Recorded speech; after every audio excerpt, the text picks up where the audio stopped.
सो hello candidate, myself Ashunain और हम सब यहाँ पर बायोलॉजी की हमारी इस क्लास में हमने लास्ट टॉपिक जो डिस्कस किया था वो हमारा था असेक्सुअल रिप्रोडक्शन।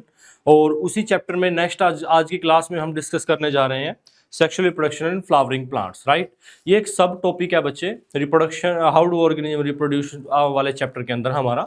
और इसके बारे में आज की क्लास में हम ढेर सारी बातें करेंगे और आई होप आपकी स्कोर की प्रिपरेशन बहुत अच्छी चल रही होगी बच्चे। तो चलिए हमारी क्लास को कंटिन्यू करते हैं।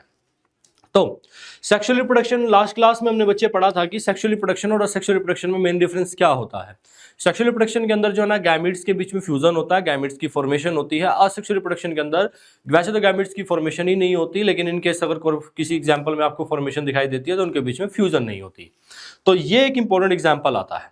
और जिसकी हम बात कर रहे हैं flowering plants. Flowering plants are actually angiospermic plants. तो एंजियोस्पर्मिक प्लांट्स के अंदर जो है सेक्सुअल रिप्रोडक्शन किस तरह से देखने को मिलती है हमको, ये हम आज की क्लास में डिस्कशन करने वाले हैं। तो चलिए लेट्स टॉक अबाउट दिस। सबसे पहले बच्चे हम पढ़ने वाले हैं यहाँ पर कि हमारे पास कौन कौन से टॉपिक्स बच्चे कवर करने वाले हैं हम यहाँ पर। तो टॉपिक्स में हमारे पास रहता है बच्चे फ्लावर की structure, right, flower accessory and essential oils, androecium की स्ट्रक्चर, पोलन ग्रेन्स के बारे में, gynoecium, ovule, unisexual bisexual flower के बारे में बच्चे, पॉलिनेशन के बारे में, सेल्फ और type of pollination basically, then agents of pollination के बारे में डिस्कस करेंगे हम, then pollen germination and pollen tube growth के बारे में पढ़ेंगे, फर्टिलाइजेशन के बारे में, pollination versus fertilisation, post fertilisation, structure of a seed, right, seed की स्ट्रक्चर क्या होती है, फ्रूट क्या होता है बच्चे, सीड जर्मिनेशन, एंड फिर हम इसका एक फ्लो चार्ट देखेंगे, समरी बनाएंगे एंड देन बच्चे क्विक रिकैप करेंगे। राइट, तो चलिए आगे बढ़ते हैं। सबसे पहले बच्चे हमारे पास आता है फ्लावर। फ्लावर क्या होता है सर? फ्लावर एक फ्लावर जो है एक प्लांट का एक रिप्रोडक्टिव पार्ट होता है, ठीक है। कुछ ऐसे प्लांट्स होते हैं जिनके पास दोनों ही जो है ना रिप्रोडक्टिव ऑर्गन एक ही फ्लावर के अंदर होते हैं। इस तरह के फ्लावर को बाइसेक्सुअल फ्लावर बोलते हैं। और कई प्लांट्स के अंदर जो है क्या होता है, अलग अलग फ्लावर होते हैं, एक मेल फ्लावर है फीमेल फ्लावर, राइट। एक ही प्लांट बॉडी के ऊपर दोनों टाइप के फ्लावर भी आ सकते हैं। तो ये सारी चीजें आपको देखने को मिलती है। तो फ्लावर के बारे में अभी तक हमने ये बात पढ़ी कि फ्लावर जो है एक रिप्रोडक्टिव ऑर्गन होता है प्लांट बॉडी का। अब जो फ्लावर होता है बच्चे, अगर ये रिप्रोडक्टिव पार्ट है तो इसी के अंदर सेक्सुअल रिप्रोडक्शन होने वाली है ना। तो एक फ्लावर टिपिकली जो है ना मेल या फीमेल टाइप के रिप्रोडक्टिव ऑर्गन जो है ना उसके अंदर देखने को मिलते हैं आपको।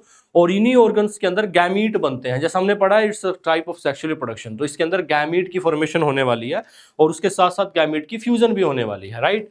और पोलिनेशन भी इसमें रहती है, फर्टिलाइजेशन जो है टेक प्लेस होगी, आगे चल के पढ़ेंगे हम इन सभी इंसिडेंट्स के बारे में। चलिए, तो पहली बात हमने पढ़ा है कि रिप्रोडक्शन दो तरीके से होती है सर, असेक्सुअल और सेक्सुअल रिप्रोडक्शन होती है, राइट। सेक्सुअल जो है ना प्लांट्स के अंदर हम डिस्कस करने जा रहे हैं। वहीं अगर हम बात करें फ्लावर को पढ़ना क्यों जरूरी है सर, क्योंकि फ्लावर ही तो वो ऑर्गन है, वो पार्ट है जहां गैमीट्स बनने वाले हैं। तो फ्लावर को रीड करना बहुत ज्यादा इंपॉर्टेंट हो जाता है, क्योंकि हम यहाँ पर यही बात समझ रहे होंगे किस तरीके से गैमीट्स की फॉर्मेशन होती है, या गैमीट्स किस तरीके से ट्रांसफर किया जाने वाला है, जिसको हम पॉलिनेशन बोलेंगे। पॉलिनेशन के रिजल्ट में किस तरीके से आपका फिर फर्टिलाइजेशन होने वाला है। फर्टिलाइजेशन का मीनिंग है कि गैमीट्स के बीच में फ्यूजन होने वाली है, एंड देन फ्यूजन के बाद किस तरह से बच्चे जो है ना वो आगे चल के गैमीट्स जो है दोबारा से जो है फ्यूज होने के बाद एक नए ऑर्गेनिज्म को बर्थ देने वाले हैं। तो चलिए यही बातें हमें समझनी है, वन बाय वन आगे बढ़ते हैं। तो सबसे पहली बात बच्चे, फ्लावर के अंदर अलग अलग पार्ट्स, इनकी जरा डिस्कशन करते हैं हम वन बाय वन। देखिए, देखो सबसे पहले बच्चे एक फ्लावर के अंदर पेटल्स या कोरोला होते हैं। जो आपने कलर्ड पार्ट देखे होंगे फ्लावर की बॉडी के अंदर बच्चे, वो बेसिकली आपके कोरोला वाले पेटल्स होते हैं। वहीं जो ग्रीन कलर के होते हैं, जो नीचे की तरफ आपने देखे होंगे लीफ लाइक स्ट्रक्चर्स होती है, राइट, उनका नाम बच्चे सेपल या कैलिक्स होता है नॉर्मली, ठीक है। ये बातें बच्चे आपको पता होंगी अच्छे से। एक फ्लावर को अगर आपने ध्यान से ऑब्जर्व किया तो ऊपर वाला जो कलर्ड वाला पार्ट होता है उनको पेटल्स या कोरोला बोलेंगे, और जो नीचे ग्रीन वाले पार्ट होते हैं उनको क्या बोलते हैं उनको हम कैलिक्स या सेपल्स के नाम से जानते हैं। तो अगर मैं बात करता हूं एक फ्लावर के अंदर, जैसा हमने समझा कि मेल रिप्रोडक्टिव ऑर्गन या फीमेल रिप्रोडक्टिव ऑर्गन होते हैं, तो जैसे समझने वाली बात है, तो मान लीजिए ये हमारे पास एक हमारा पेटल है। इस पेटल के आगे की तरफ बच्चे ध्यान से देखो, इसके आगे की तरफ जो है ना, अगर मेल फ्लावर की बात हो रही है तो इसमें होता है एंथर, राइट। एंथर अगर मैं आपको समझाने की ट्राई करूं तो चलो मैं भी तुम्हारे लिए एक डायग्राम बनाता हूं एक अलग से, राइट। तो कुछ इस तरीके की एक स्ट्रक्चर प्रेजेंट होती है बच्चे,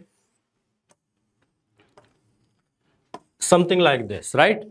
ये जो स्ट्रक्चर होती है, इस स्ट्रक्चर के अंदर दो पार्ट आपको दिखाई दे रहे हैं साफ साफ, राइट। कौन कौन से दो पार्ट बच्चे? देखो, ये वाला जो पार्ट होता है इसको बोलते हैं एंथर, और ये वाला जो पूरा का पूरा पार्ट होता है बच्चे, इसको बोलते हैं फिलामेंट। और इन दोनों को क्यूमुलेटिवली हम बोलते हैं स्टैमन। और ये सब कुछ दिखाई दे रहा है आपको मेल प्लांट के अंदर, मेल फ्लावर के अंदर, ठीक है। मेल फ्लावर के अंदर आपने देखा कि सर कैलिक्स, कोरोला के साथ साथ ये स्ट्रक्चर सेंटर में लगी हुई होती हैं जिनका नाम स्टैमन होता है। स्टैमन के अंदर जो है ना, टॉप पे क्या होता है, एंथर, और नीचे की तरफ एक स्ट्रक्चर होती है जिसका नाम होता है फिलामेंट, राइट। वहीं अगर हम फीमेल फ्लावर की बात करें तो जैसा यहाँ पर है देखो, एंथर जो है, सॉरी हम मेल की बात कर रहे हैं अभी। एंथर जो है ना ये पोलन ग्रेन बनाने के लिए रिस्पॉन्सिबल होता है। वहीं फिलामेंट का काम जो है ना, इसको एक तरीके से जो है सपोर्ट देना है, ठीक है ना, ऊपर की तरफ अपलिफ्ट करके रखना। वहीं ये जो है आपका सेपल्स जो है ये पेटल्स को सपोर्ट देता है। वहीं पर अगर मैं फीमेल फ्लावर की बात करूं बच्चे, फीमेल फ्लावर के अंदर भी आपके जो है ना सेम टू सेम इसी तरीके के कैलिक्स और कोरोला तो होते ही हैं, उसके अलावा एक डिफरेंट रिप्रोडक्टिव ऑर्गन होता है जिसका नाम होता है पिस्टिल, राइट। ध्यान से देखिए, ये मेल की बात चल रही है, मैं उसी स्लाइड पे आपको दिखाता हूं। मैं इसको इरेज कर देता हूं बच्चे एक बार। अगर मैं फीमेल फ्लावर की बात करूं तो फीमेल फ्लावर के अंदर आपको दिखाई देता है पिस्टिल। पिस्टिल की स्ट्रक्चर क्या होती है बच्चे?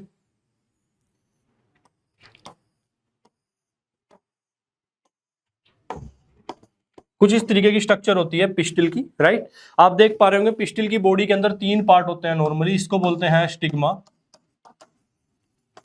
इस वाले पार्ट को बोलते हैं बच्चे स्टाइल, और लास्ट वाला पार्ट होता है ओवरी। इस ओवरी के अंदर एक स्ट्रक्चर रखी हुई होती है जिसका नाम होता है ओव्यूल, राइट। तो ये जो आपका पूरा पार्ट है ये फीमेल फ्लावर के अंदर जो है ना ये देखने को मिलेगा आपको। इसको पूरे को पिस्टिल बोलते हैं। तो आपने समझी एक बात छोटी सी कि मेल फ्लावर हुआ तो सर कैलिक्स, कोरोला और स्टेमन होगा। फीमेल फ्लावर हुआ तो कैलिक्स, कोरोला और पिस्टिल होगा, राइट। तो ये बातें आपको अच्छे समझ में आती हैं। अब चलिए मेल फ्लावर को समझने की ट्राई करते हैं सबसे पहले। तो मेल फ्लावर के अंदर जो है ना एंड्रोशियम एक कलेक्टिव नेम होता है सारे के सारे मेल रिप्रोडक्टिव होल का, राइट। तो एंड्रोशियम आपके सामने है ये, ठीक है ना। आप ध्यान से देखो, इसमें जो ये ऊपर वाला पार्ट है ये एंथर है आपका, और ये नीचे वाली जो स्टॉक है ये फिलामेंट है। इसी एंथर का काम होता है बेसिकली बच्चे किसकी फॉर्मेशन करना, किसकी, आपके पोलन ग्रेन्स की। Pollen grain which are male gametophyte, male gametophyte, जिसका मीनिंग है कि ये ऐसी स्ट्रक्चर है जिनके अंदर गैमीट है। ये itself is not a gamete, right. Pollen grain is itself not a gamete, it's a structure that hold the gamete, right. तो उसके अंदर जो है ना 2 मेल गैमेट होते हैं पोलन ग्रेन के अंदर। तो ये बात ध्यान रखना, एंथर के अंदर जो है ना बच्चे हमारे पोलन ग्रेन जो है ना सिंथेसाइज होने वाले हैं। तो आई होप आपको ये बात ठीक से समझ में आती होगी, है ना। तो चलिए थोड़ा आगे बढ़ते हैं। इसके बाद जो है ना बच्चे आपको क्या दिखाई देता है, पोलन ग्रेन्स की स्ट्रक्चर और फॉर्मेशन की बात चल रही है। यहाँ पर मैं थोड़ा सा आपको इससे पहले का बैकग्राउंड समझा देता हूँ। देखिए बच्चे, जितना डिटेल मेरे से हो पाएगा मैं इस डायग्राम के अंदर आपको समझाने की ट्राई करूंगा। तो यहाँ पर आप बोर्ड पे फोकस रखें सभी बच्चे। अगर मैं इस एंथर को बच्चे कुछ इस तरीके से इस डायरेक्शन में कट करता हूं तो मुझे एक स्ट्रक्चर दिखाई देती है। इस स्ट्रक्चर को जरा मैं बना लेता हूं आपके लिए। आई होप आपको ये रेड वाला जो कलर है वो ठीक से विजिबल होगा, राइट। देखो बच्चे, ये कुछ इस तरीके की स्ट्रक्चर दिखाई देती है मुझे, राइट। जब मैं इसको कट करके, मतलब ये स्ट्रक्चर था, इसको कट किया और ऐसे अपनी तरफ करके मैं इसको देख रहा हूं तो मुझे ऐसी स्ट्रक्चर दिखाई देती है। ये स्ट्रक्चर है क्या सर? इसको बोलते हैं लोब। ये भी एक लोब है। तो सर 2 लोब होते हैं टोटल इसके अंदर, दैट्स वाई स्ट्रक्चर को बाइलोब्ड बोलते हैं, राइट। बाइलोब्ड। हर एक लोब के अंदर बच्चे ये एक थीका होता है, ये भी एक थीका होता है। तो एक लोब के अंदर 2 थीका होते हैं, इसलिए इसको डाइथीकस बोलते हैं। तो बाइलोब्ड और डाइथीकस जो है ना स्ट्रक्चर होती है। बाद में चल के इनके नाम बदलने वाले हैं। अभी इनका नाम थीका है, आगे चल के इनको हम जो है माइक्रोस्पोरेंजियम बोलेंगे, देन इनको हम पोलन सैक बोलेंगे। फिलहाल के लिए इनको मैं थीका बोल रहा हूं। इसके अलावा आप ध्यान से समझो, टोटल में बच्चे 4 लेयर्स होती हैं बाहर से अंदर तक, ठीक है ना, इसकी आपके एंथर की। कौन कौन सी 4 लेयर? सबसे बाहर वाली का नाम epidermis, endothecium, middle layer, टेप्टम, right. आपको सिर्फ इस लेयर का नाम याद रखना है, टेप्टम। टेप्टम सबसे इंपॉर्टेंट लेयर है, ठीक है। आपको फिर भी अगर लिखना है तो आप लिख सकते हो, मैं दोबारा रिपीट कर रहा हूं। Epidermis, endothecium, middle layer and inner most होती है टेप्टम। ये जो टेप्टम वाली लेयर होती है, ये जो अंदर बच्चे जितना भी एरिया प्रेजेंट है इसके अंदर, ठीक है ना, एक थीका जिसको हम बोल रहे थे, जो आगे चल के आपका माइक्रोस्पोरेंजियम बनने वाला है, राइट। ये आपका माइक्रोस्पोरेंजियम बनने वाला है। ये माइक्रोस्पोरेंजियम के अंदर जो है ना कुछ सेल्स रहते हैं बच्चे, काफी बड़े सेल्स जिनका नाम होता है MMC, माइक्रोस्पोर मदर सेल। इनकी फुल फॉर्म लिखते रहना बच्चे, जो थोड़ा सा जो है ना एक्स्ट्रा स्टडी करना चाहते हैं आप में से। MMC, microspore mother cell. ये माइक्रोस्पोर मदर सेल ही जो है ना इस माइक्रोस्पोरेंजियम के अंदर डिवाइड करके चार चार सेल्स का एक सेट बनाती है, जिनका नाम रखा जाता है माइक्रोस्पोर टेट्राड। और ये माइक्रोस्पोर टेट्राड जब एक दूसरे से सेपरेट हो जाते हैं तो यही जो है ना भर देते हैं बच्चे इसको, पूरे के पूरे माइक्रोस्पोरेंजियम को, और यही कहलाते हैं आगे चल के पोलन ग्रेन्स। तो आई होप आपको ये बात ठीक से समझ में आई होगी। एग्जैक्टली मैंने बहुत शॉर्ट नोट में आपको एक बार बताने की ट्राई किया है कि पोलन ग्रेन कैसे बन रहे हैं इसके अंदर, किसके अंदर बच्चे, आपके एंथर के अंदर, राइट। इस प्रोसेस को, कौन सी प्रोसेस, जहां एक MMC सेल से, एक माइक्रोस्पोर मदर सेल से आपके पास जो है ना मल्टीपल पोलन ग्रेन फॉर्म हो रहे हैं, इसी प्रोसेस को हम माइक्रोस्पोरोजेनेसिस के नाम से भी जानते हैं। तो आगे चल के जब इसमें पोलन ग्रेन फिल हो जाते हैं बच्चे, इसका नाम चेंज होकर के पोलन सैक पड़ जाता है। एंड जब एयर आती है, एयर के साथ इस तरीके से जो है ना ये पूरा एंथर आपका जो है शेक करता है, और ये पोलन ग्रेन जो है ना रेडी बैठे होते हैं, एंड देन ये एयर के साथ या किसी एजेंट के साथ, ठीक है ना, डिस्पर्स हो जाते हैं। आई होप आप ये स्टोरी को ठीक से समझ पाए होंगे, राइट। एक बार मेरे साथ फिर से रिवाइज करना है सबको। मैंने क्या बोला कि सर एंथर के अंदर 4 लेयर्स हैं। 4 लेयर कौन कौन सी हैं, epidermis, endothecium, middle layer, टेप्टम, right. टेप्टम का काम जो है अंदर डेवलप करने वाले ये जो हमारे पोलन ग्रेन्स हैं, इनको न्यूट्रिशन प्रोवाइड करना है, और इनके मैच्योरेशन के अंदर बहुत इंपॉर्टेंट रोल होता है टेप्टम का। तो टेप्टम के बारे में थोड़ा सा आप ध्यान रख सकते हो। इसके बाद नेक्स्ट हम आ रहे हैं, देखो यहाँ पर पोलन ग्रेन की स्ट्रक्चर पे, राइट।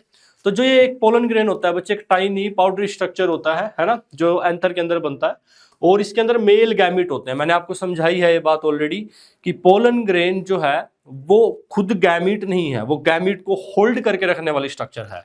ये जो है बच्चे, इसके अंदर जो है बेसिकली आपके गैमिट होते हैं। अब देखो, जो पोलन ग्रेन होता है, पहली बात तो पोलन ग्रेन की बॉडी जो है ना 2 तरीके के कंपार्टमेंट्स में डिवाइडेड होती है टोटल, और टोटल इसकी बॉडी के अंदर 2 ही जो है बच्चे बाहर की साइड लेयर्स होती हैं। ध्यान से सुनना मेरी बात केयरफुली बच्चों, कुछ इस तरह से।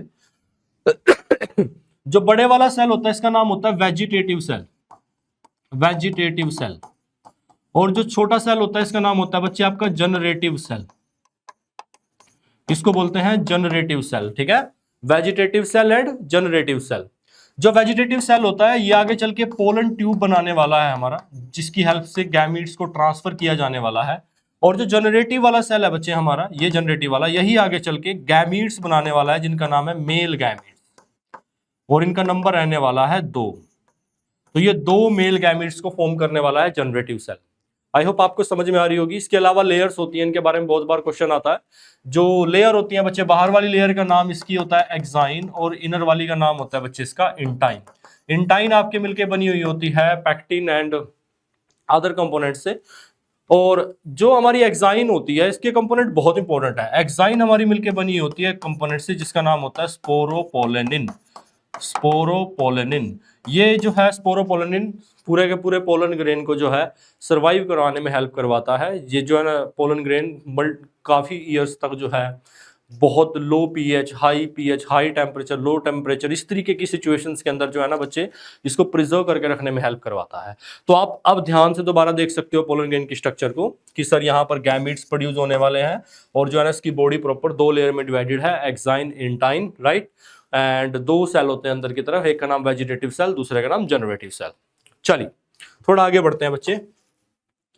वहीं गाइनोशियम की स्ट्रक्चर देखो, मैं ऑलरेडी समझा चुका हूं। गाइनोशियम की बॉडी के अंदर जो है ना 3 पार्ट होते हैं। ये ऊपर की तरफ जो है ना जो लैंडिंग प्लेटफॉर्म की तरह काम करता है, इसका नाम स्टिग्मा, एंड बीच वाली जो पूरी होलो ट्यूब होती है इसका नाम स्टाइल, और लास्ट वाला जो पार्ट होता है बच्चे इसको बोलते हैं ओवरी। तो स्टिग्मा, स्टाइल और ओवरी 3 पार्ट के अंदर डिवाइडेड होता है। स्टिग्मा लैंडिंग प्लेटफॉर्म है, जो स्टाइल है वो एक होलो ट्यूब है जिसके अंदर से पोलन ट्यूब जो है ना नीचे की तरफ आने वाली है, और नीचे की तरफ रखी हुई है ओवरी। ओवरी के अंदर ओव्यूल है, ओव्यूल के अंदर हमारा जो है बेसिकली ओव्यूल वही स्ट्रक्चर है जिसके अंदर फीमेल गैमेट्स हैं, और उन फीमेल गैमेट्स के साथ जाकर के फ्यूजन होने वाली है, राइट। तो ये सारी प्रोसेस यहाँ पर रहने वाली है। आई होप आप समझ रहे होंगे मेरी बात को। आगे बढ़ते हैं। देखो ओव्यूल के अंदर बच्चे क्या रहने वाला है, एग सेल रहने वाला है, ठीक है।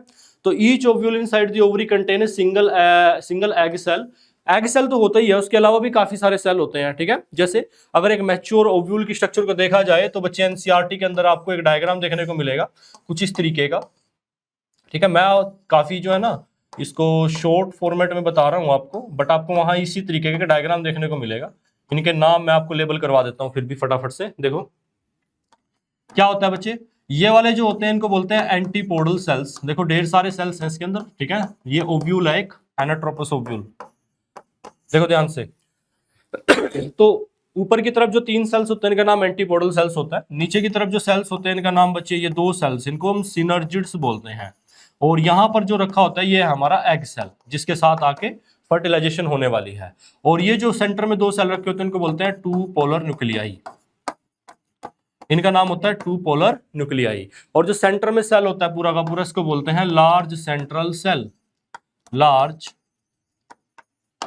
लार्ज सेंट्रल सेल इसको बोलते हैं, ठीक है। तो नीचे की तरफ सिनर्जिड्स, उनके ऊपर एग सेल, सेंटर में 2 पोलर न्यूक्लियाई, ऊपर की तरफ एंटीपोडल्स। इसके अलावा रीजन भी होते हैं। ऊपर वाले को जो है बच्चे हम बोलते हैं क्या, चलेजल एंड। नीचे वाले को हम बोलते हैं माइक्रोपाइलर एंड। तो माइक्रोपाइलर एंड के थ्रू जो है ना पोलन ट्यूब एंटर करेगी और जाकर के इस एग सेल के साथ फ्यूज करेगी, राइट। इस तरीके से कुछ यहाँ पर काम होने वाले हैं। आई होप आप समझ पा रहे होंगे मैं क्या कह रहा हूँ, ठीक है ना। जिस बच्चे को नहीं समझ आया एक बार फॉरवर्ड करके बैक करके आप जो है ना रिवाइंड करके दोबारा से देखो क्लिप को, मैं क्या कह रहा हूँ, ठीक है। ये सारा का सारा कंपोनेंट जो है ना बच्चे आपको लिंक करने में, चीजों को समझने में आसान जो है ना काफी हेल्प करेगा। चलिए आगे बढ़ते हैं। तो यहां पर एग सेल आपको दिखाई देगा, आपको साफ साफ दिखाई दे रहा है, राइट। इसके बाद बच्चे अब जो फ्लावर होते हैं आपको पता है यूनिसेक्सुअल बाइसेक्सुअल 2 टाइप के फ्लावर होते हैं। यूनिसेक्सुअल का मीनिंग उसके पास या तो वो मेल फ्लावर है या फिर ओनली फीमेल फ्लावर है। और वहीं बाइसेक्सुअल का मतलब वो दोनों तरीके के पार्ट है, मतलब अगर उसके अंदर एंड्रोशियम और गाइनोशियम दोनों है तो वो बाइसेक्सुअल फ्लावर है। लेकिन अगर उसके पास सिर्फ एक पार्ट है, या तो एंड्रोशियम है या फिर ओनली गाइनोशियम है, तो फिर वो कैसा है, यूनिसेक्सुअल फ्लावर है। ये कुछ एग्जाम्पल याद रखना आप, जैसे हिबिस्कस। हिबिस्कस एनसीईआरटी में गिवन है तो इसका एग्जाम्पल जरूर याद रखना। मस्टर्ड, रोज है ना, एंड पेटूनिया, ये सारे एग्जाम्पल याद रखना बाइसेक्सुअल फ्लावर के। वहीं पर यूनिसेक्सुअल में पपाया, वाटरमेलन, कुकुम्बर और मेज, ये सारे आते हैं बच्चे, ये आपके यूनिसेक्सुअल फ्लावर हैं। तो कुछ एग्जाम्पल्स को जरूर याद रखना, आपसे डायरेक्टली पूछा जा सकता है क्वेश्चन। वहीं पर अब बात करते हैं, सर हमने समझा कि किस तरीके से मेल के अंदर जो है ना पोलन ग्रेन नाम की स्ट्रक्चर बन रही है, जिनके अंदर 2 मेल गैमेट बनने वाले हैं बाय जनरेटिव सेल। और फीमेल के अंदर हमने पढ़ा कि किस तरह से जो है एक एग सेल रखा होता है ओव्यूल के अंदर। अब बात यह है कि पोलन ग्रेन बन रहे हैं एंथर में, राइट, और उसको ट्रांसफर करना है स्टिग्मा तक, जो कि एक लैंडिंग प्लेटफॉर्म है। यहां पर एंथर आकर के लैंड करे, यहां पर पोलन ग्रेन आकर के लैंड करेगा और पोलन ग्रेन बनाएगा पोलन ट्यूब, राइट। वो पोलन ट्यूब बच्चे ग्रो करेगी और वो लेके जाएगी उसको ओव्यूल तक। ओव्यूल के अंदर जो एग रखा है एंड पोलन ट्यूब के थ्रू गैमेट्स आने वाले हैं और वो गैमेट जाकर के ओव्यूल के साथ या ओव्यूल में रखे हुए एग के साथ फ्यूज करने वाले हैं। इसी प्रोसेस को फर्टिलाइजेशन बोलते हैं। अब फर्टिलाइजेशन होने के लिए जो ट्रांसफर है पोलन ग्रेन का वो होना जरूरी है, और यही transfer of pollen grain actually में कहलाता है आपका पोलिनेशन, राइट। तो पोलिनेशन क्या होती है, pollination transfer of pollen grain from the anther to the stigma of the flower, right. तो इसके लिए जो है बहुत इंपॉर्टेंट है क्या क्या, देखो एंथर का मैच्योर होना, पोलन ग्रेन का कैरी करना। कैरी किस किस चीज से हो सकता है, देखो विंड से, वाटर से, इंसेक्ट से या अदर एजेंट की हेल्प से कैरी हो सकता है। और फिर पोलन ग्रेन का लैंड करना बच्चे स्टिग्मा के ऊपर, एंड देन लास्ट में पोलिनेशन का कंप्लीट होना, राइट। तो this is very very important. कई टाइप की पोलिनेशन होती है बच्चे। फॉर एग्जांपल पोलिनेशन आपकी ऑटोगैमी, जिटोनोगैमी, जीनोगैमी होती है। ऑटो का मतलब खुद के ही, एक सेम फ्लावर के अंदर सेम एक ही फ्लावर है, बाइसेक्सुअल फ्लावर है, उसी के स्टिग्मा से उसी के एंथर से उसी के स्टिग्मा में पोलन ग्रेन लैंड कर गया, दिस इज ऑटोगैमी। और जिटोनोगैमी क्या होती है, सेम प्लांट बॉडी के ऊपर 2 डिफरेंट फ्लावर है, एक मेल फ्लावर एक फीमेल फ्लावर, उनके बीच में पोलिनेशन हो रहा है, दैट इज जिटोनोगैमी। जीनोगैमी में 2 डिफरेंट प्लांट बॉडीज के बीच में पोलिनेशन हो रहा है, दिस इज जिटोनोगैमी, राइट। तो ये कई बार दिस इज जीनोगैमी, राइट। तो कई बार जो है ना इस तरीके से हम ऑटोगैमी, जिटोनोगैमी, जीनोगैमी में डिवाइड करते हैं पोलिनेशन को, राइट। चलिए थोड़ा आगे बढ़ते हैं। ये 12th क्लास के अंदर ज्यादा डिटेल में पढ़ोगे बच्चे आप। यहां देखो ध्यान से, सेल्फ पोलिनेशन का मतलब एंथरोस्टिग्मा सेम फ्लावर के ऊपर है, राइट। ये मैं भी समझाया मैंने आपको। और यहां पर क्रॉस पोलिनेशन का मीनिंग क्या है कि 2 डिफरेंट प्लांट बॉडीज के ऊपर है। अभी जस्ट बता करके आया हूं बच्चे आपको मैं कि पोलन ग्रेन ट्रांसफर होता है anther of one flower to stigma of the different flower, right, same species के। हाँ, स्पीसीज सेम होनी चाहिए, ये नहीं होना चाहिए कि मैंगो के पोलन ग्रेन जो है ग्रेप्स पे जाकर के लैंड कर रहे हैं, तब नहीं एक्सेप्ट होगा, राइट। यहाँ पर एक कंसेप्ट काम करता है, इसको पोलन पिस्टल इंटरेक्शन, मतलब कि उनके बीच में इंटरेक्शन होती है और उस इंटरेक्शन के रिजल्ट में ही बेसिकली क्या हो पाता है, एक्सेप्टेंस या रिजेक्शन होता है पोलन ग्रेन का, राइट। थोड़ा आगे चलते हैं। इसके बाद बच्चे आपके पास आते हैं एजेंट ऑफ पोलिनेशन। पोलिनेशन किस किस की हेल्प से हो सकती है? तो देखो, विंड के थ्रू हो सकती है। विंड के थ्रू होने वाली पोलिनेशन के लिए बहुत जरूरी है कि सर पोलन ग्रेन लाइट हो, ड्राई हो। देखो, पोलन ग्रेन का लाइट होना, ड्राई होना और ह्यूज अमाउंट में प्रोड्यूस होना बहुत ज्यादा जरूरी है, ठीक है ना, विंड के थ्रू होने वाली पोलिनेशन में। जैसे ग्रासेस और मेज के अंदर होता है, ये एग्जाम्पल आप जरूर याद रखें। वहीं दूसरा जो है ना, वाटर के थ्रू पोलिनेशन हो सकती है बच्चे, जहां पर जो है वाटर लेकर के जाएगा पोलन ग्रेन को बेसिकली।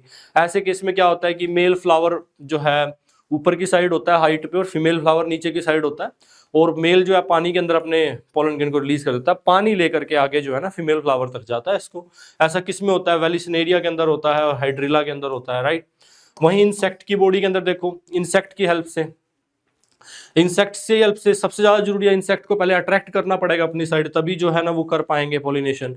इंसेक्ट जो है ना नेक्टर के लिए केमिकल होता है, ठीक है ना, उसके लिए प्लांट की बॉडी के ऊपर आता है। दैट्स व्हाई प्लांट जो है अपने अपने जो है कोरोला के अंदर बेसिकली नेक्टर को बनाते हैं, ताकि जो है इंसेक्ट को अट्रैक्ट किया जा सके।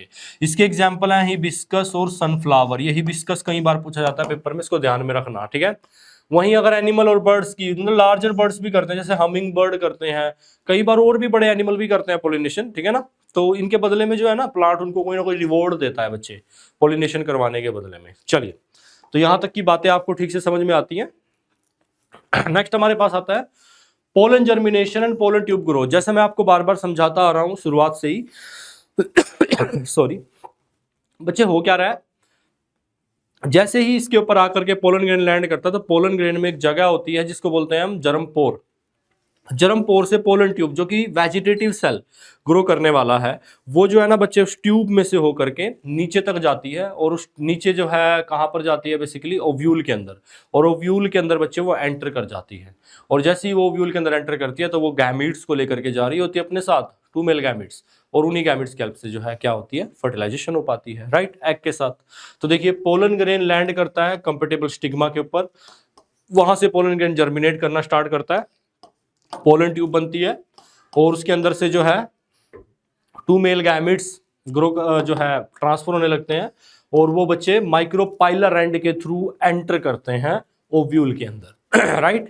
कितने गैमीट एंटर किए हैं बच्चे? 2। ये बात ध्यान में रखना आप जरूर से, ठीक है ना, 2 गैमीट आए हैं, एक गैमीट नहीं है।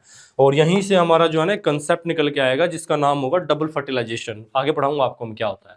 जैसे ही बच्चे मेल गैमीट पहुंचते हैं ओव्यूल के अंदर, तो उसके बाद हो जाती है फर्टिलाइजेशन। फर्टिलाइजेशन जहां पर मेल गैमीट्स, उन दोनों में से एक, याद रखना, उन दोनों में से एक गैमीट जाके एग सेल के साथ फ्यूज कर जाता है ना, एंड इस प्रोसेस को हम बोलते हैं फर्टिलाइजेशन। हो गई है सर। तो मेल गैमिट गया, फीमेल गैमिट के साथ फ्यूज करके जाइगोट बना दिया। आप जानते हो फर्टिलाइजेशन में के रिजल्ट में जो सबसे पहला सेल बनता है उसका नाम जाइगोट होता है, राइट। तो जाइगोट बनता है सबसे पहले। आगे चल के यही जाइगोट जो है आगे चल के नया ऑफस्प्रिंग बनाएगा या एम्ब्रियो में डेवलप होगा बच्चे, ठीक है। तो यहां तक की बातें आपको ठीक से समझ में आती होंगी। चलिए आगे बढ़ते हैं। तो यहां तक बच्चे पोलिनेशन और फर्टिलाइजेशन में कुछ की जो है पॉइंट्स हैं, एक बार इनको फटाफट से आप रिवाइज कर लीजिए। जैसे क्या होता है बच्चे पोलिनेशन के बारे में, देखो transfer of pollen grain from anther to stigma, है ना। और फर्टिलाइजेशन क्या होता है? फ्यूजन होना गैमेट्स के बीच में। कहां पर होती है? ये स्टिग्मा के ऊपर होती है पोलिनेशन, ये होती है ओव्यूल के अंदर। वहीं एजेंट की बात करें तो इसमें विंड, वाटर, इंसेक्ट और एनिमल हो सकते हैं। इसके अंदर कोई एक्सटर्नल एजेंट की रिक्वायरमेंट नहीं है। रिजल्ट देखो बच्चे, इसमें पोलन ग्रेन के ऊपर जो है लैंड कर जाता है, पोलन ग्रेन लैंड कर जाता है स्टिग्मा के ऊपर, और यहाँ नया सेल की फॉर्मेशन होती है जिसका नाम जाइगोट होता है, राइट। और इवेंट की बात करें तो पहले ये होता है, देन बाद में ये होता है। मतलब पोलिनेशन का रिजल्ट पोलिनेशन के बाद फर्टिलाइजेशन होता है, ना कि फर्टिलाइजेशन के बाद पोलिनेशन, राइट। चलिए आगे बढ़ते हैं। Next is post fertilisation event. अब क्या होने वाला है? अब होने ये वाला है कि पोलिनेशन तो सर हो गई, फर्टिलाइजेशन भी हो गई, अब जाइगोट बन चुका है। जाइगोट आगे चल के क्या डेवलप करेगा? तो फर्टिलाइजेशन के बाद के इवेंट कहला रहे हैं पोस्ट फर्टिलाइजेशन इवेंट। इनमें क्या होता है? देखो जाइगोट जो होता है बच्चे डेवलप कर जाता है एम्ब्रियो के अंदर, सिंपल। ओव्यूल जो होता है हमारा ये डेवलप करता है सीड के अंदर। वहीं जो ओवरी होती है बच्चे डेवलप कर जाती है फ्रूट के अंदर, राइट। ये इंपॉर्टेंट है, ये पूछा जाता है बहुत बार, ठीक है ना, तो इनको याद रखना ध्यान से, ये काफी इंपॉर्टेंट है। जाइगोट एम्ब्रियो बनाता है, एम्ब्रियो जो अगले जनरेशन में जाकर के नया प्लांट बनाने वाला है। ओव्यूल हमारा सीड को फॉर्म करता है और ओवरी हमारी फ्रूट को फॉर्म करती है। आई होप ये सारी की सारी बातें आपको अच्छे से समझ में आती हैं। चलिए अब एक सीड की स्ट्रक्चर को और समझने की कोशिश करते हैं कि सीड की स्ट्रक्चर में क्या क्या होता है। सर सीड डेवलप करता है फर्टिलाइज्ड ओव्यूल, जो ओव्यूल फर्टिलाइज्ड ओव्यूल है उससे सीड डेवलप करती है आपकी। इसके अंदर एम्ब्रियो होता है जो कि प्रोटेक्टिव कवरिंग से कवर्ड होता है बच्चे। प्रोटेक्टिव कवरिंग जैसे सबसे पहले वाले का टेस्टा, टेस्टा नाम होता है, टेस्टा टैगमन होती है बच्चे। टेस्टा बोलते हैं सीड की कोट को, जो बाहर वाली कोट होती है सीड की, है ना, टफ प्रोटेक्टिव का आउटर कवरिंग होती है ये। वहीं जो है ना इसके अंदर कोटिलेडन नाम की स्ट्रक्चर होती है। कोटिलेडन अगर दो होते हैं तो एम्ब्रियो को बोलते हैं डाई कोटिलेडनस, ठीक है ना, और अगर एक होता है तो बोलते हैं मोनोकोटिलेडनस, है ना। डाइकोट जो है ना, जैसा कि एंजियोस्पर्मिक प्लांट के अंदर होते हैं, दो टाइप के। डाइकोटिलेडन के अंदर जो है, इन कोटिलेडन्स का काम फूड को स्टोर करना होता है। वही एक स्ट्रक्चर होती है बच्चे जिसका नाम प्लूम्यूल होता है, जो कि शूट जो है ना, शूट्स को आगे चल के बनाने का काम करती है। बेसिकली स्टेम एंड लीव्स वगैरह को बनाने का काम करता है ये प्लूम्यूल, आगे चल के एम्ब्रियो की बॉडी के अंदर होता है ये। एक रेडिकल होता है जो कि रूट बनाता है। तो तुम्हें ध्यान क्या रखना है मेनली, कि जो आपका बेसिकली जो आपका ये सीड है, इस सीड के अंदर जो एम्ब्रियो है, एम्ब्रियो के डिफरेंट बॉडी पार्ट क्या क्या काम करते हैं, कौन किसको बनाता है। तो जो टेस्टा होती है ये सीड कोट होती है, तो बाहर की आउटर टफ प्रोटेक्टिव कवरिंग है। कोटिलेडन का क्या काम है सर? कोटिलेडन का काम है स्टोर करना, राइट। वहीं पर प्लूम्यूल क्या करता है? प्लूम्यूल आगे चल के शूट बनाता है। शूट का मतलब स्टेम एंड लीव्स को। रेडिकल क्या करता है? रेडिकल आगे चल के जो है ना रूट में डेवलप करवाता है बच्चे। ये चीजें ध्यान रखना है, डायरेक्टली आपको स्कोर के एग्जाम में देखने को मिल सकती हैं। आगे बढ़ते हैं। इसके बाद बच्चे जो फ्रूट होता है इसकी फॉर्मेशन, फंक्शन और डिस्पर्सल कैसे होता है ये बात समझते हैं। चलिए, फ्रूट डेवलप करता है ओवरी से। तो बेसिकली जब आप नेक्स्ट टाइम आप जो है ना फ्रूट को खा रहे होंगे तो ध्यान रखना कि आप बेसिकली ओवरी को कंज्यूम कर रहे हो, है ना। It is typically develops a thick outer layer जिसको पेरिकार्प बोलते हैं अराउंड द सीड, है ना। अब इसमें देखो functions of the fruit, fruit के क्या क्या फंक्शन है। तो फ्रूट क्या करता है बच्चे? प्रोटेक्ट करता है developing seed of mechanical damage. Basically करता क्या है ये? प्रोटेक्ट करता है, protect the developing seed from mechanical damage, drying out and being eaten before they mature. Mature होने से पहले जो है ना इनको कंज्यूम भी कर लिया जाता है ना। वहीं पर जो है अगर हम बात करें कि डिस्पर्सल मैटर करता है तो prevent overcrowding and competition for light water nutrition with the parent plant, allow the species to colonise new species, right. मतलब न्यू स्पीसीज वगैरह को कॉलोनाइज कराने में भी हेल्प कराता है। वहीं अगर हम सीड के डिस्पर्सल की बात करें, वो भी अलग अलग तरीके से डिस्पर्स हो सकती है, विंड की हेल्प से, वाटर की हेल्प से, एनिमल, बर्ड्स, या फिर एक्सप्लोजिव मैकेनिज्म भी होता है। एक्सप्लोजिव का मतलब कई बार फट जाता है ना कोई फ्रूट, और फिर उसके बाद जो है ना उसकी सीड दूर तक जा करके जो है लैंड हो जाती है। एक एग्जांपल भी है हमारे पास, जो स्क्वायरल आपने देखा होगा। स्क्वायरल क्या करती है, कई बार घरों से जो है ना बहुत ढेर सारे नट्स को चुरा लेती है और उसको जो है ना फॉरेस्ट में या किसी टेरेस्ट्रियल एरिया पे ले जा करके जो है ना डग करती है एक छोटा सा, और देन उसके अंदर उसको डाल करके ढेर सारे अपने नट्स को, एंड उसको सोयल को जो है ना ऊपर से ढक देती है। एंड फिर बारिश होती है थोड़े टाइम के लिए, वो उसको स्टोर करती है बेसिकली कि फ्यूचर में चल के उसके काम आएगा वो। बट क्या होता है कि थोड़े टाइम के बाद बारिश होती है या अलग अलग तरीके से वेदर कंडीशन चेंज होती हैं तो जब वो दोबारा बच्चे ढूंढने के लिए आती है अपनी जो है दबाए हुए नट्स को, तब तक वो जो है ना दोबारा से ट्रीज बन चुके होते हैं। ठीक है, क्यों बन चुके होते हैं? क्योंकि उनको पानी मिल चुका होता है, सोयल में न्यूट्रिशन होता है, तो प्लांट की तरह ग्रो कर जाते हैं। तो कई बार इस तरीके से ऑर्गेनिज्म जो है ना अनकॉन्शियसली भी, मतलब उनको टारगेट नहीं होता है, बट स्टिल जो है ना वो इनकी ग्रोथ में हेल्प कर देते हैं। चलिए, सीड जर्मिनेशन के बारे में क्या है आपके पास, देखो जरा। तो सीड जो है ना उसको ग्रो करने के लिए एक सुटेबल स्पॉट चाहिए, वहां तक पहुंचती है, देन फेवरेबल कंडीशंस आती हैं। ऐसी रैंडमली नहीं कोई सीड ग्रो करती है बच्चे, फेवरेबल कंडीशंस की रिक्वायरमेंट होती है। एडिक्वेट मॉइस्चर, वार्म और ऑक्सीजन कंसंट्रेशन चाहिए। देन क्या होता है, सीड अब्जॉर्ब करती है वाटर को और जो है ना बच्चे स्वेल करना स्टार्ट कर देती है। देन उसमें से रूट्स वगैरह निकलती है। रेडिकल जो है ना सबसे पहले एमर्ज करता है, मतलब रूट्स पहले निकलना स्टार्ट होती हैं। एंड देन प्लूम्यूल एमर्ज करता है। जैसे मैंने बताया, प्लूम्यूल आगे चल के क्या बनाता है, शूट को बनाता है। इस तरीके से प्लांट बॉडी के अलग अलग पार्ट डेवलप करने लग जाते हैं, राइट। थोड़ा और आगे बढ़े तो इसके अंदर बच्चे आप जो है ना ये फ्लो चार्ट है, इसको एक बार समझने की ट्राई करो। जैसा मैंने आपको पहले ही समझाया था कि सॉरी, काफी इंपॉर्टेंट है। देखो, जब फ्लावर है बच्चे, पोलन और गाइनोशियम जो है ये पार्ट्स हैं, आपको पता है। एंड्रोशियम के अंदर पोलन ग्रेन्स बन रहे हैं, गाइनोशियम के अंदर ओव्यूल बन रहा है। देन फ्लावर जो है उसके बाद पोलिनेशन की प्रोसेस चल रही है, आपको पता है। पोलिनेशन के बाद पोलन ट्यूब ग्रो कर रही है।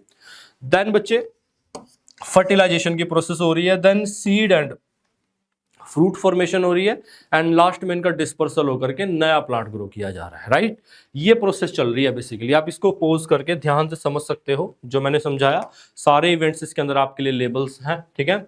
ये देखो अलग अलग टर्म्स को जो है ना यहाँ पर समझाया गया है, जो हमने आज की क्लास में पढ़ी है। Androecium, gynoecium, pollination, fertilisation, germination, seed coat, zygote, है ना, पोलन ट्यूब। आपको इनमें से किसी में भी डाउट हो तो लेट मी नो, आप कमेंट सेक्शन में मुझे लिख करके बता सकते हो।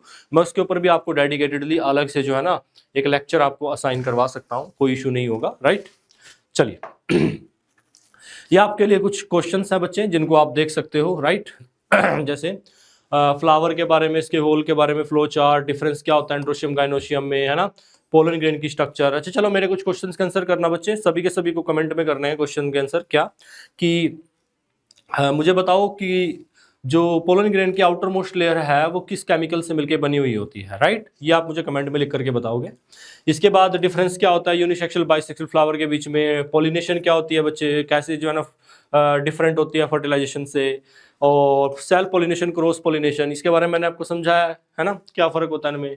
उसके बाद बच्चे 4 मेन एजेंट्स के बारे में आप लिख सकते हो।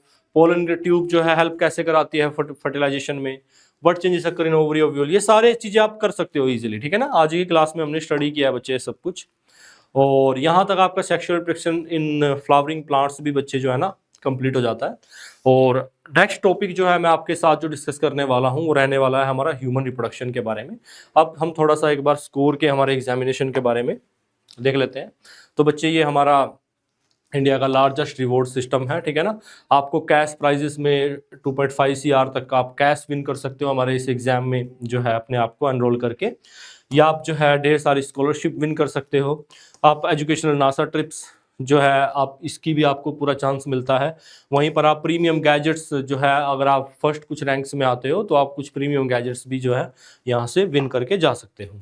इसके अलावा अगर आपको जो है बच्चे इसके एग्जाम के अंदर बैठना है तो आपको सिंपली इन 4 स्टेप्स से जो है अपने आप को एनरोल करना होगा। सबसे पहले आपको खुद को रजिस्टर करना है, देन आपको आपकी जो है ना डिटेल्स वेरीफाई करनी है, फ़ोन नंबर, ईमेल्स वगैरह। देन आपको एक बहुत मिनिमलिस्टिक सा अमाउंट 150 रुपीज़ पे करना है, एंड देन बच्चे आप जो है अपने अकॉर्डिंग अपनी जो है डेट और टाइम स्लॉट जो है यहाँ पर एग्ज़ाम के लिए सिलेक्ट कर सकते हो। इसके अलावा अगर रेट्स की बात करें तो बच्चे अगर आप श्री चैतन्य एजुकेशनल इंस्टीट्यूट या टेक्नो स्कूल के लिए एनरोल हो रहे हो तो आप बच्चे 4 अक्टूबर एंड 1 नवंबर 2026 ये डेट्स रहने वाली हैं आपकी। वहीं अगर आप श्री चैतन्य अकेडमी के लिए एनरोल कर रहे हो तो 11 अक्टूबर 2026 की डेट्स आपके लिए रहने वाली हैं। वहीं अगर हम बात करें, हमारी वेबसाइट का नाम है www.srichaitanya.score.com, राइट। आप इस पर जाकर के अपने आप को रजिस्टर कर सकते हो। इसके अलावा बच्चे आप वीडियो को लाइक, कमेंट, शेयर, सब्सक्राइब कर सकते हो अगर आपको पसंद आती है तो। एंड ये हमारे कुछ सोशल मीडिया प्लेटफॉर्म्स हैं जिनको आप जो है जहाँ पर आप हमारे साथ इनको फॉलो करके हमारे साथ जुड़ सकते हैं। And that's all about the today's class. Thank you. और आई होप आप जो है आपके स्कोर की प्रिपरेशन को सीरियस नोट पर जो है ठीक से कर रहे होंगे बच्चे। एंड हम नेक्स्ट मिलते हैं हमारी नेक्स्ट क्लास में, sexual reproduction in human beings. Thank you.